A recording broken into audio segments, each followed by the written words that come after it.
nós é sempre uma alegria retornar aqui a Londrina. Nós estivemos aqui o ano passado. Um ano passa rápido, né? Passa bem rápido. E nós vamos falar hoje a respeito da lei de justiça, amor e caridade. É uma das leis morais ditas pelos espíritos da codificação. E do nosso ponto de vista, é o resumo de todas as leis morais. Foi feito as leis morais para que realmente o homem tivesse todos nós que observamos a doutrina espírita, tivéssemos assim um norte, não é? Dentro dos teus espíritos que gostariam que nós soubéssemos a respeito de tudo que envolve a vida humana, tudo que envolve a sociedade. Então as leis morais que está realmente no livro dos Espíritos, puxa, minha voz ficou boa agora. Estava empolgado. Tudo que envolve as leis morais é cercado de tamanha importância, porque realmente é um norte que se dá. Estou repetindo para quem não escutou lá no fundo possa escutar. Mas a lei de justiça, amor e caridade é das mais importantes.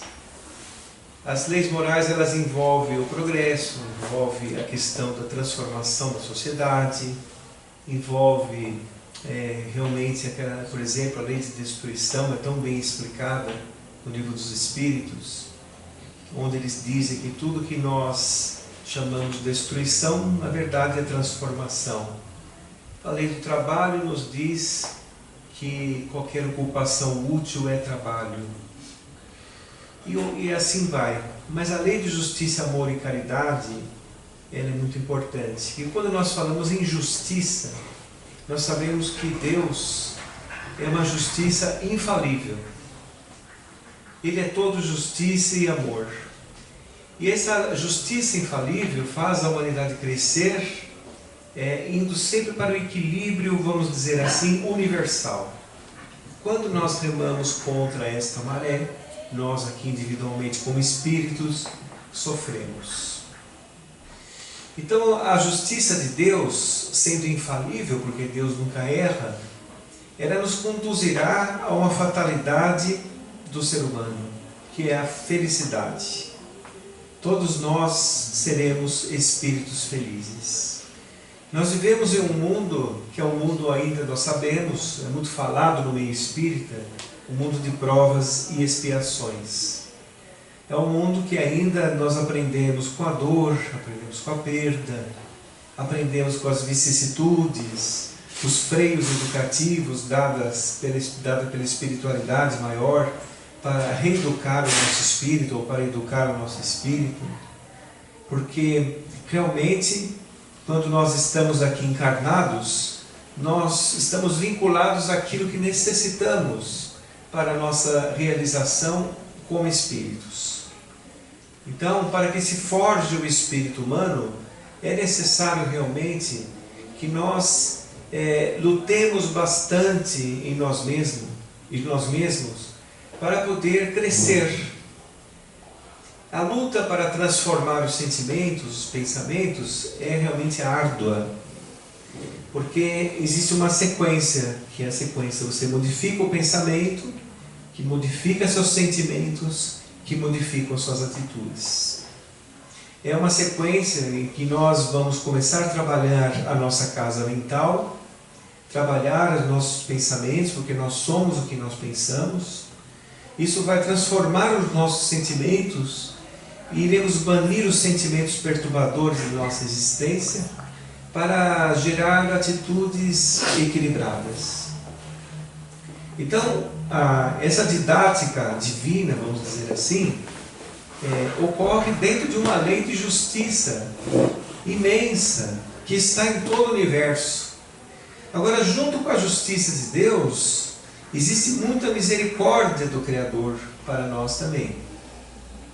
Porque essa misericórdia nos faz impulsionar para frente, nos faz crescer, nos incentiva ao progresso, nos incentiva a progredir, e faz com que nós também possamos saldar as nossas dívidas gradativamente. Porque Deus não deposita fardos pesados em ombros fracos.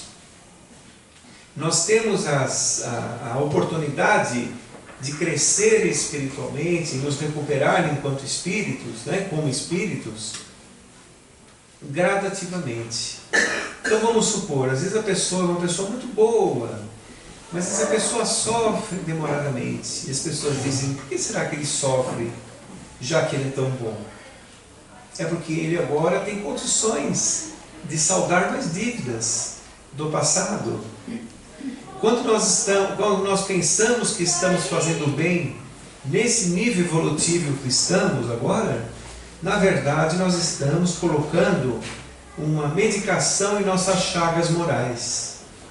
O bem ainda não é algo que sai naturalmente de nós. Nós precisamos nos esforçar para fazer o bem e pensar o bem.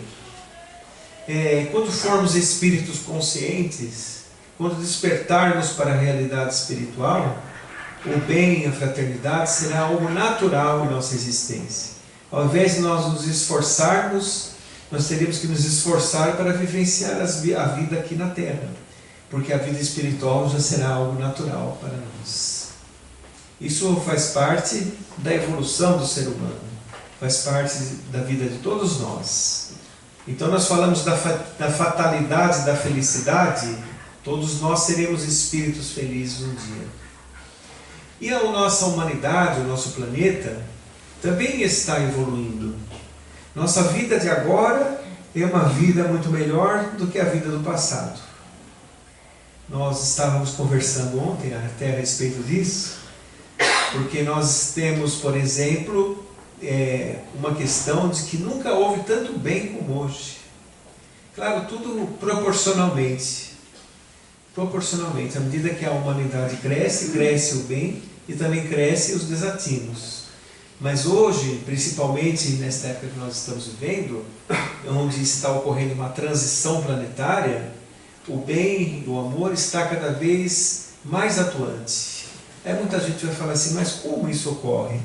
Eu vejo a televisão e fico realmente preocupado. Eu vejo a mídia, do modo geral, eles transmitem coisas terríveis. Mas nós temos que entender duas coisas. Primeiro, que o mal é espalhafatoso, né? O mal, ele chama atenção.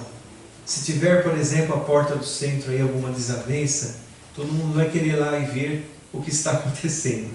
Se alguém estiver distribuindo um prato de sopa aí na esquina, não vai ninguém. Porque o bem, ele é simples, e ele é calmo, ele é constante. E procura ser anônimo, né? E o mal é espalhafatoso. E nós sabemos que os meios de comunicação vivem de sensacionalismo. Eles querem realmente chamar a atenção, tal qual o mal quer chamar a atenção também. Agora, todos os nossos equívocos, todas as nossas inconstâncias da humanidade, ou de nós mesmos como espíritos, têm o seu tempo para acabar. Todas elas. Porque ontem estávamos falando disso, inclusive. Faz parte da imaturidade do espírito que ainda somos. Ainda somos imaturos. Somos espíritos que ainda estão à busca da verdade. E, baseado nisso, nós vamos entender que um dia os nossos sentimentos equivocados darão lugar a sentimentos nobres. Aí o ser humano encontrará os primeiros relampejos da tão sonhada felicidade. Porque, por exemplo, quando nós estamos envoltos ainda em egoísmo, em preconceito, em agressividade, nós sofremos por conta dos nossos próprios deslizes. E dentro dessa justiça divina, dada a lei de causa e efeito, que é uma lei universal, nós teremos que pagar as consequências realmente desses atos impensados. Às vezes um ato impensado pode gerar séculos de sofrimento. Porque quando o espírito incute aquilo em seu psiquismo, um modo equivocado de pensar, um jeito errado, isso pode levar a uma encarnação inteira para se libertar. Às vezes permanecemos com um único hábito uma existência inteira, não conseguimos nos libertar desse hábito. Então a evolução do ser humano é gradativa. Quando nós falamos que a humanidade está melhor agora, é exatamente por isso. Gradativo é a evolução do espírito. Então, por exemplo, na época de Allan Kardec, século XIX, a humanidade possuía 1 bilhão de pessoas, aproximadamente. Hoje, 6 a 7 bilhões de pessoas, devido a vários fatores. Pode ser considerado aí o saneamento mais aprimorado de uma parte da humanidade. Pode ser o invento do antibiótico, por exemplo. Antigamente, uma infecção, qualquer que seja, matava. A expectativa de vida era de 45 anos. Um homem de 45 anos na Idade Média, por exemplo, era considerado um homem idoso. Então, tudo isso faz parte da evolução da própria humanidade. No século XIX não existia, por exemplo, leis trabalhistas, não existiam hospitais públicos, não existiam escolas públicas, somente as pessoas abastadas ou de família que tenha um certo nome tinham condições de estudo. Hoje em dia, boa parte da população tem condições de estudo, Então, mas ainda vivemos em um mundo de provas e expiações. A justiça divina nos faz ainda aprender através das provas e das expiações. As provas e expiações são freios educativos, para que nós não descambemos no erro, para que nós não possamos nos perder em nossos próprios equívocos. Então, é necessário frear realmente o espírito com as provas e expiações, para que ele entenda os seus próprios limites e possa então se aprimorar. Nós vivemos em uma sociedade que é uma sociedade ainda que não é fraterna. Uma sociedade que ainda olha os eventos individualmente. Temos algumas coisas de fraternidade. Quando as pessoas se espiritualizam, elas se tornam um pouco mais fraternas, mas ainda nós vivemos em um mundo de provas e expiações que está à porta do mundo de regeneração. Mas será que se tornará um mundo regenerado quando vencer a data, vamos dizer assim, da entrada no mundo de regeneração?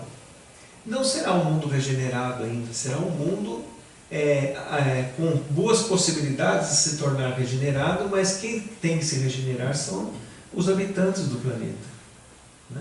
Isso leva tempo, isso é gradativo também, os níveis evolutivos são entremeados, nós vivemos na Terra em uma mescla de espíritos muito grandes. Tem espíritos reencarnados direto do umbral, como tem espíritos ainda já reencarnados com certas informações, tem espíritos bons misturados, e tem aqueles espíritos que está sendo dado a última oportunidade. Então, a justiça de Deus, ela promove realmente esse aprimoramento nosso, não somente individualmente, mas também coletivamente. A justiça de Deus, ela é infalível. Então as pessoas estão colocadas no local certo, na hora exata que devem estar. O tempo de Deus é diferente do nosso tempo, nem antes nem depois, é no tempo dele. Porque nós não conseguimos mensurar isso, nós não conseguimos acrescentar um palmo à nossa altura, por exemplo, como diria Jesus.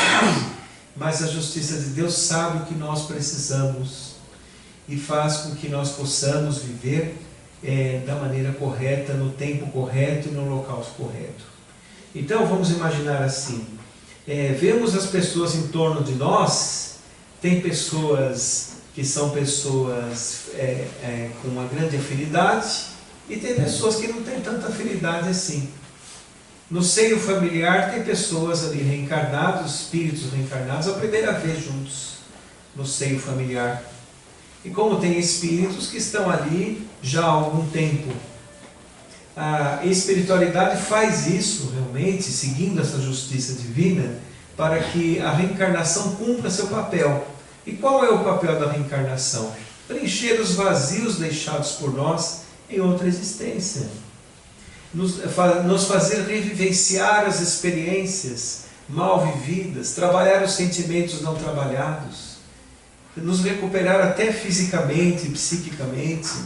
A reencarnação é o maior mecanismo evolutivo que existe e foi realmente um instrumento da justiça de Deus, porque ela nos faz realmente dar uma outra oportunidade, nos dá uma outra oportunidade, uma oportunidade de crescimento, como se fosse, olhando do ponto de vista micro, assim, como se fosse um dia depois do outro. Não tem aquele ditado popular que diz assim, nada melhor do que um dia depois do outro? É a mesma coisa na reencarnação. Na reencarnação nós estamos sempre procurando melhorar a cada vez que voltamos aqui para a Terra. Lembrando que a verdadeira existência é a existência espiritual. Nós temos que, todos os dias, nos reconhecer como espíritos. Porque isso parece uma coisa simples que eu estou dizendo, mas não é tão simples assim. Às vezes, na correria do dia a dia, nos nossos afazeres domésticos, profissionais, nós esquecemos que somos espíritos e que estamos aqui para uma finalidade muito clara, muito lógica, que é nos aprofundar e aprimorar como espíritos. Então, quando nós estamos frente a uma vicissitude, por exemplo, como falou a prece, vamos agradecer a oportunidade de crescimento. Vamos agradecer aquela prova educativa que nos está sendo dada e pedir forças para que as nossas imperfeições não venham a conspurcar esta grande oportunidade. Porque a vida na Terra é para o crescimento de todos nós, né? Nós estamos aqui para crescer. Não devemos, por exemplo, procurar a felicidade plena aqui na Terra. A felicidade real não é deste mundo. Jesus nos disse isso. Nós estamos aqui em uma escola de aperfeiçoamento. A Terra ela é um hospital com caráter de escola. E vamos dizer que ninguém nos ouça, até um pequeno sanatorinho, de vez em quando, né? Então a nossa Terra aqui ela é realmente uma grande escola. Existem lugares que vivem há 1000 anos, 2000 anos, e tem lugares que têm um desenvolvimento social muito grande. Então a justiça de Deus faz com que aqueles que têm um pouco mais de entendimento possam conviver com aqueles que têm menos entendimento, para poder se aprimorar. Às vezes a família, tem pessoas complicadas na família, como tem pessoas equilibradas na família. A família é um mini laboratório para que as pessoas possam trocar experiências entre si. Trocar experiências entre si. Muitas vezes nós somos desatentos a isso. Nós que estamos frente ao Consolador prometido por Jesus, a própria doutrina espírita, nós temos a oportunidade de raciocinar a respeito disso, entendendo que aquelas pessoas que estão perto de nós não estão lá por acaso. Porque os parentes têm uma convivência muito fraterna uns com os outros, não tem? Os parentes, de modo geral? É mais ou menos, né? Tem o HDL e o LDL, né? Certo? Então nós estamos ali... Hã? Com certeza. Mas é assim, é aquela troca de experiências. Aquela troca de experiências. Então, quando nós falamos em justiça, vamos entender assim, existem fases de recuperação do espírito, que faz parte também da justiça de Deus. E isso está no livro O Céu e o Inferno, Justiça Divina, à Luz da Doutrina Espírita, num capítulo central ali chamado Código Penal de Vida Futura. Esse livro fala bastante a respeito da justiça de Deus.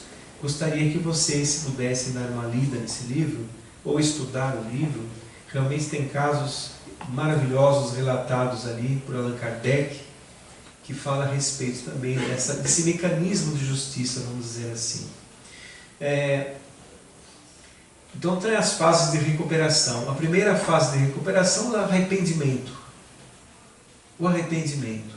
Se o espírito consegue se arrepender das coisas que fez, se não passando por julgamentos, não é um juiz que nos julga, não é um outro que nos julga, somos nossa própria consciência que nos julga. Se ele consegue perceber que a causa do seu sofrimento na vida espiritual ou aqui na Terra é por conta dos seus próprios desmandos, e ele se arrepende realmente de ter perdido tempo por conta disso, é uma fase de recuperação muito importante, porque o arrependimento na vida espiritual é contumaz, é muito difícil. Quando o espírito lembra das coisas ocorridas na última existência, para ele é como se estivesse ocorrendo de novo, e as sensações daquele ato voltam também, entende? Porque ele está revestido do perispírito, e o perispírito ele é todo sensação, né? Então ele sente por inteiro aquele sentimento, às vezes perturbador, né? Aí ele se arrepende. Ele se arrepende, é a primeira fase. A segunda fase é a expiação, o entendimento. Ele começa a entender esse mecanismo de recuperação. Ele sabe que, por exemplo, ele vai ter que voltar com aquela pessoa, ou ele vai ter que voltar em uma determinada situação. Querem ver um exemplo? Eu vou abrir um parênteses aqui para explicar. A pessoa foi muito inteligente numa encarnação, tinha uma inteligência acima da média, mas ele usava mal a sua inteligência. Ele era muito vaidoso, era muito orgulhoso, não é? Ele rejeitava as pessoas por não ser tão inteligente como ele. Aí, na outra encarnação, ele vem com poucas possibilidades de aculturamento ou de desenvolvimento da inteligência. Vem em condições muito humildes para desenvolver a humildade. Ele percebe que a causa do seu sofrimento na vida espiritual é a má conduta dele como um espírito inteligente. E ele pede para vir numa determinada situação para desenvolver a humildade, porque a humildade, por exemplo, é tão importante que foi a primeira bem-aventurança que Jesus disse para nós, não é? A primeira bem-aventurança. Bem-aventurados os pobres de espírito, porque deles é o reino do meu Pai. Então ele estava realmente falando da importância da humildade. A humildade torna o espírito forte, torna o espírito sadio, torna o espírito realmente consciente. Não entrega as ilusões, não é? Certo? Eu tinha um amigo meu que falava assim: eu me orgulho de minha humildade. Eu falei: não é possível. Ou você é humilde ou você é orgulhoso. Não é possível, não é? Um sentimento é incompatível com o outro. Mas quero dizer o seguinte, que é uma fase de recuperação, o entendimento. Ele entende lá na vida espiritual que ele precisa voltar em uma situação diferente para que ele não erre mais. Para que isso ocorra, o espírito precisa ter já uma certa consciência. Ele precisa já ter um aprimoramento do seu pensamento espiritual, né? E a terceira fase da recuperação do espírito é a reparação. Então, o espírito passando por essas três fases e vencendo as três fases é motivo de grande júbilo para ele e para aqueles outros espíritos que o acompanham, que torcem por ele, que querem que ele progrida, que o amam, não é? Porque aí o espírito realmente está numa fase de aprimoramento mais certa, mais retilínea. Porque veja, a evolução nesse nível espiritual que estamos, ela é feita de muitos altos e baixos, né? Ela é muito cíclica. Quando o espírito já se torna um espírito puro, a evolução é mais retilínea um pouco. A diferença de um espírito que está no começo de uma escala de espírito puro para o que está um pouco mais à frente é pouca diferença. Porque eles já entenderam, por exemplo, o amor, a fraternidade, os desígnios do Criador. Ou seja, todos nós estamos mergulhados nas leis imutáveis de Deus. Acontecerá aquilo que tiver que acontecer conosco.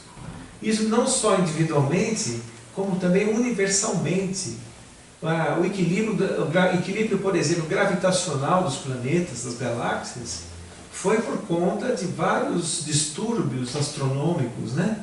Para que ocorresse um equilíbrio gravitacional, os planetas se chocaram, as galáxias se chocam e encontram um equilíbrio gravitacional.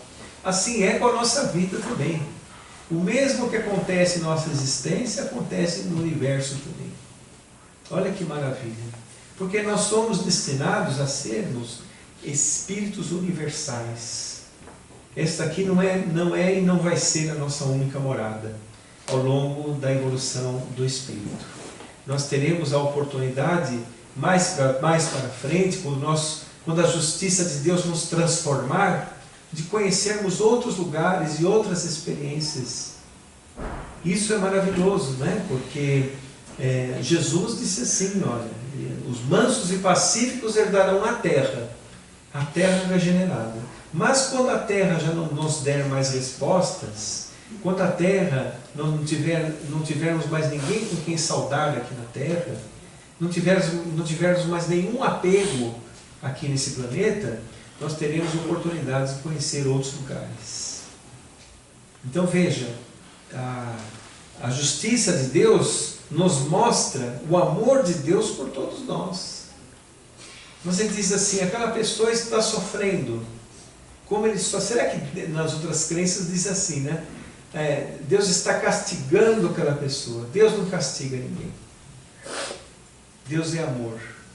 E a oportunidade que aquela pessoa está passando de sofrer aquilo que ele está sofrendo é também o amor de Deus que está ali, regenerando e transformando e dando condições para que ela possa se soerguer.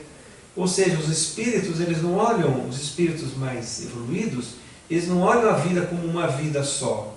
Eles olham em uma sequência de existências em que o espírito encontrará esses 3 períodos que nós citamos de transformação do espírito. É a justiça de Deus que está atuando ali.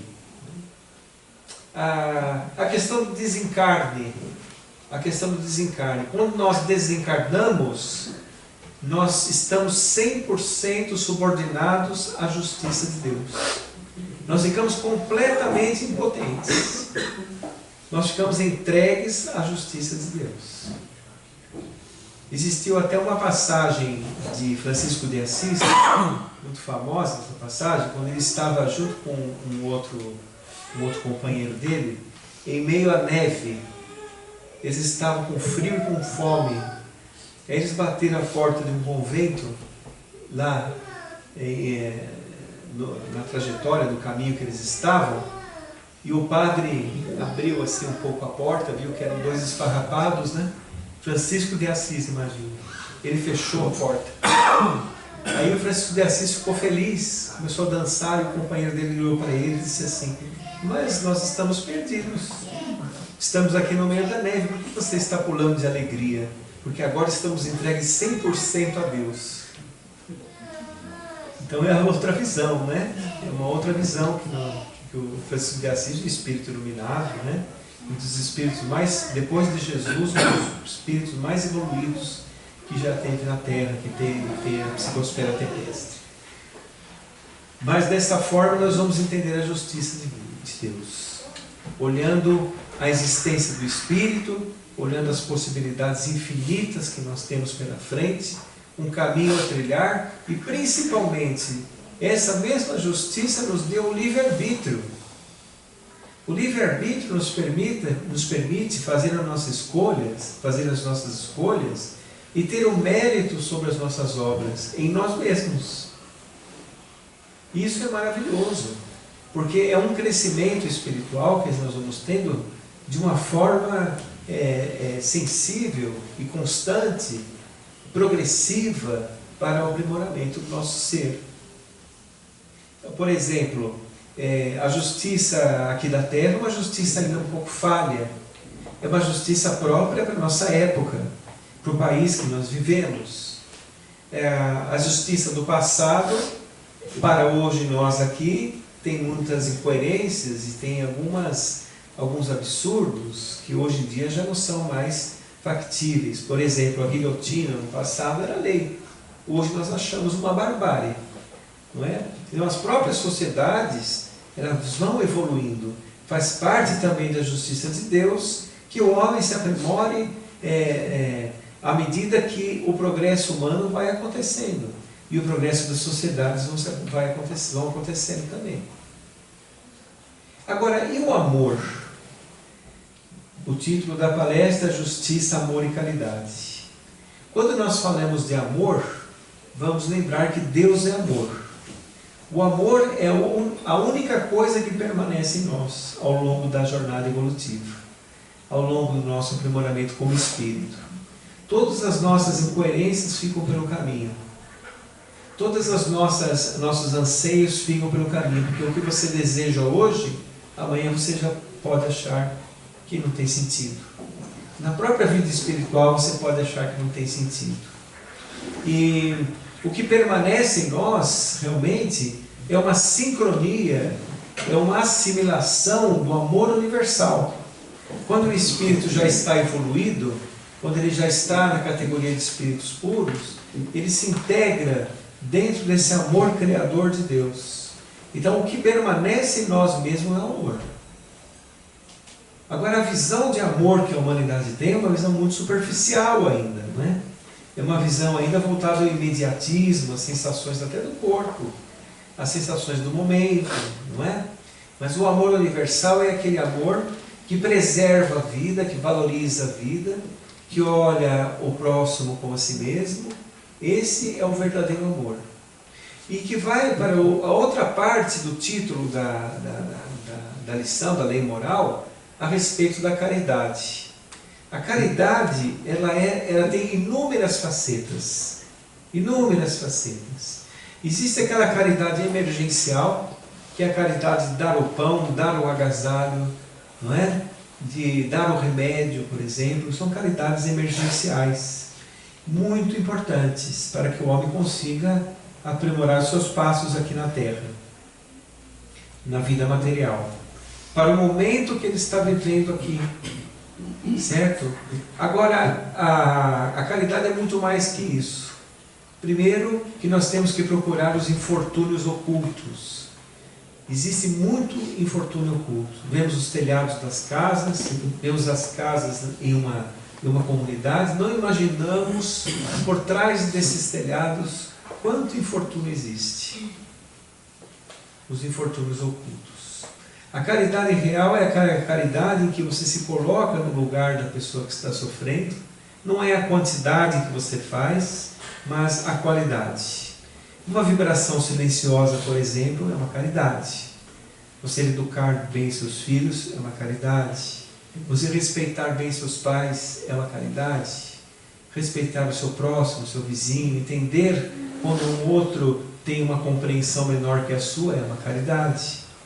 Então, tem a pergunta 688 do Livro dos Espíritos, que fala, Allan Kardec pergunta, inspirado naturalmente, aos espíritos da codificação: como Jesus entendia a caridade?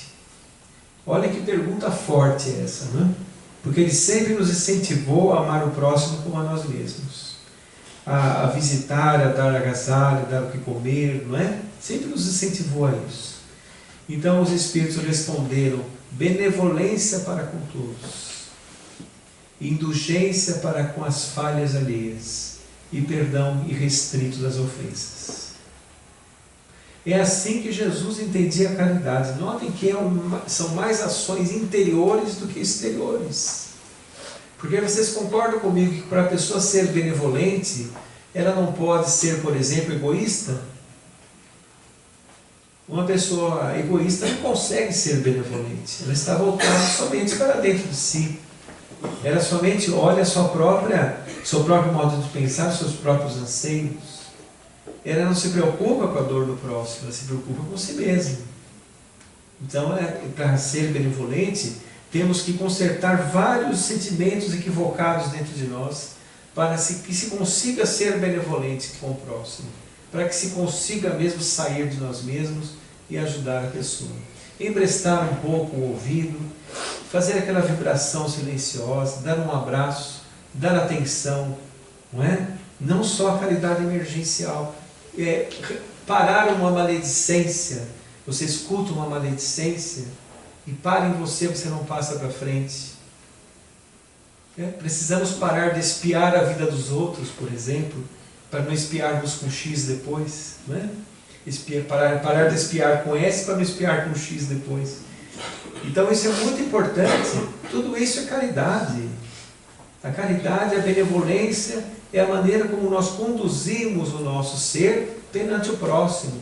Por exemplo, você vai falar uma palavra, fala uma palavra de progresso, fala uma palavra de bem-estar, de incentivo para que a pessoa progrida. E se a pessoa estiver sendo muito equivocada, quem ama também orienta.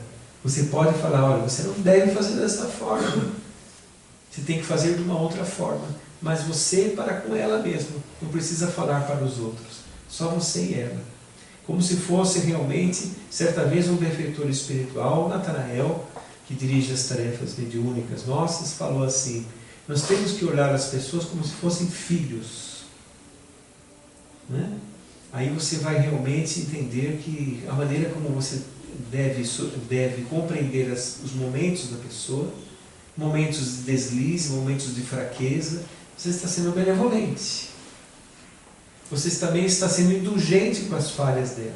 Que para ser indulgente, precisa ter tolerância. Se a pessoa não tiver tolerância, não consegue ser indulgente. E também não consegue perdoar. Porque o perdão é muito importante. O perdão nos liberta de nós mesmos, nos desescraviza de nós mesmos.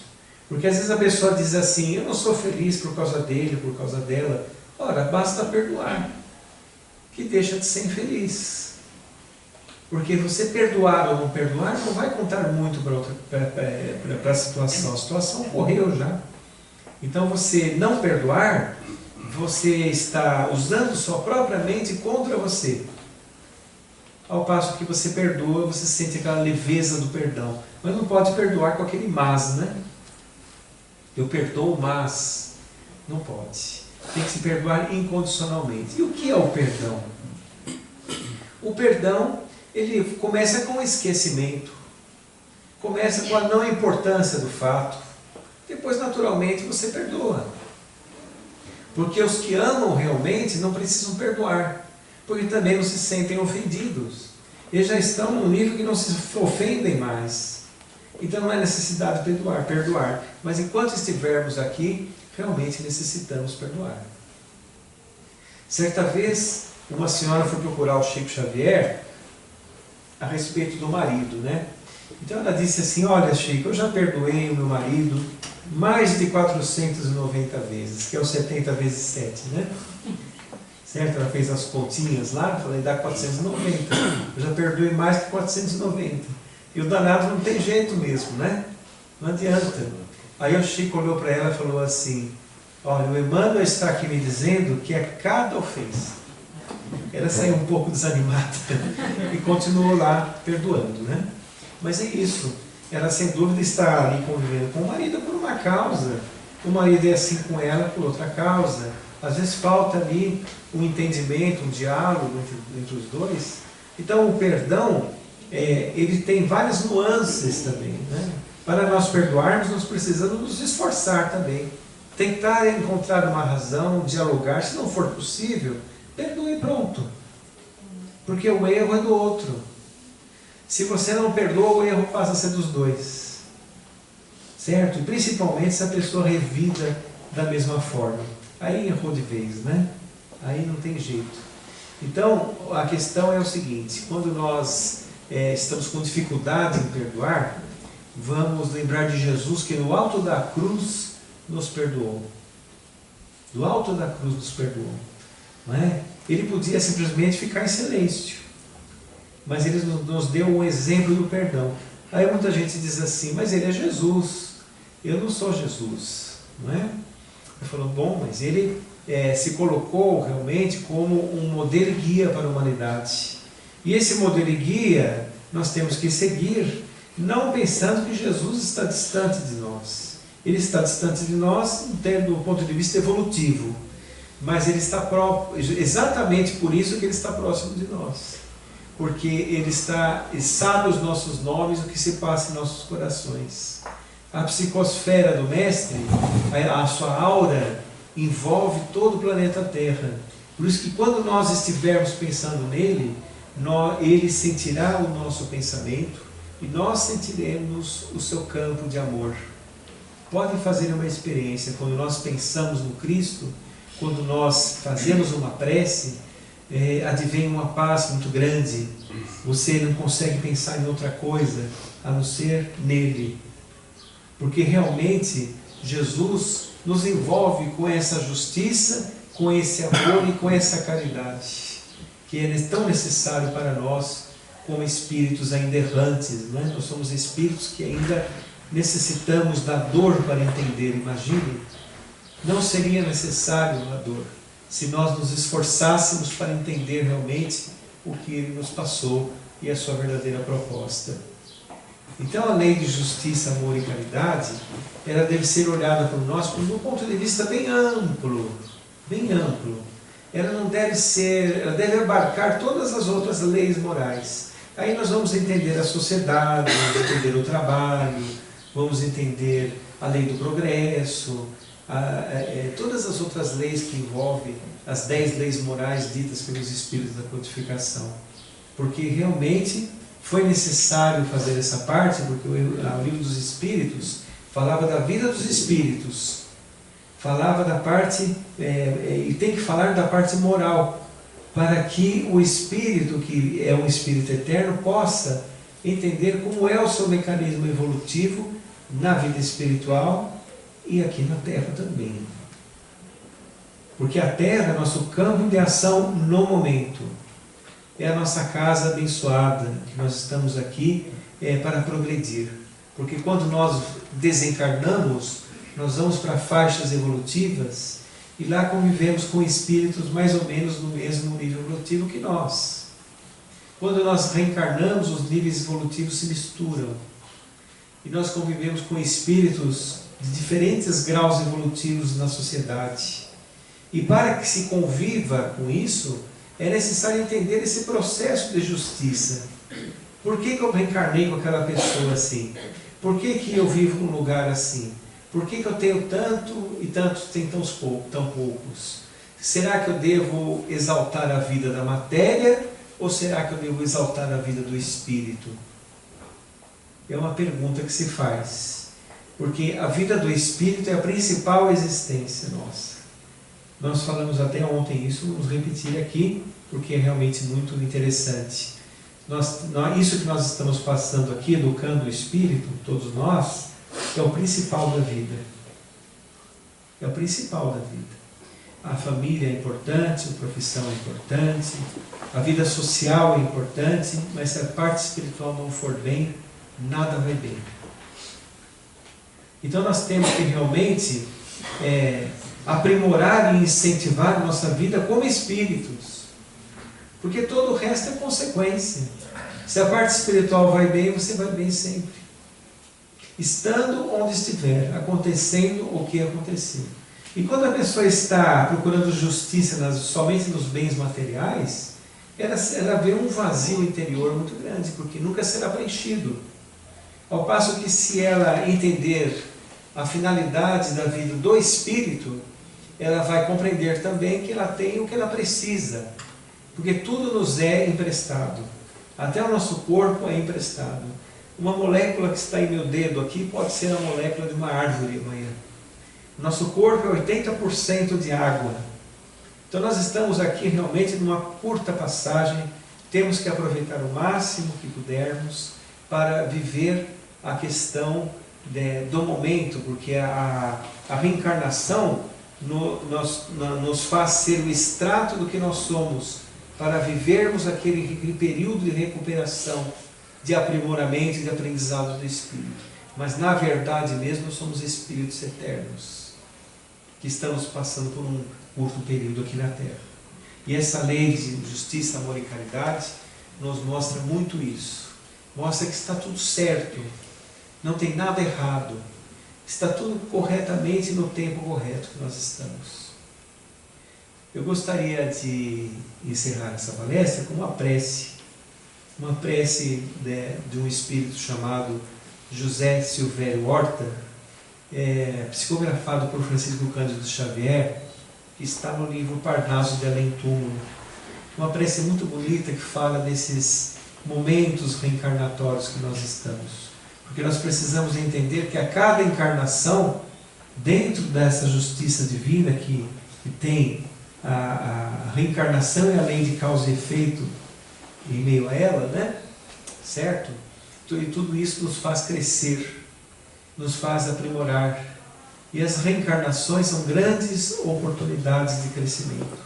Devemos deixar as revoltas, os pensamentos negativos de lado e agradecer a Deus cada passo que nós damos na terra. Cada vez que levamos um garfo à boca, cada vez que abrimos os olhos pela manhã, temos que realmente agradecer. E agradecer muito, porque é uma oportunidade de crescimento que nos levará à tão sonhada felicidade real, que é uma fatalidade do ser humano. Então José Silveira Horta diz assim: Pai nosso que estais nos céus, na luz dos sóis infinitos, Pai de todos os aflitos deste mundo de escarcéus, santificado seja o teu nome sublime, que em todo o universo exprime ternura, concórdia e amor. Venha a nós o teu reino de bondade, de paz, de claridade, na estrada da redenção. Cumpra-se seu mandamento, que não vacila nem erra, nos céus como em toda a terra, de lutas e sofrimento. Livra-nos de todo o mal, dá-nos o pão no caminho, feito na luz do carinho, do pão espiritual. Perdoa-nos nossos débitos tenebrosos, de passados escabrosos, de iniquidade e de dor. Auxilia-nos nos sentimentos cristãos, a amarmos aos nossos irmãos que ainda vivem longe do bem. E com a proteção de Jesus, livra nossa alma do erro deste mundo de desterro, ainda distante de vossa luz. Que a nossa ideal igreja seja o altar da caridade, onde se faça a vontade de teu bendito amor. Que assim seja. Muito obrigado a todos.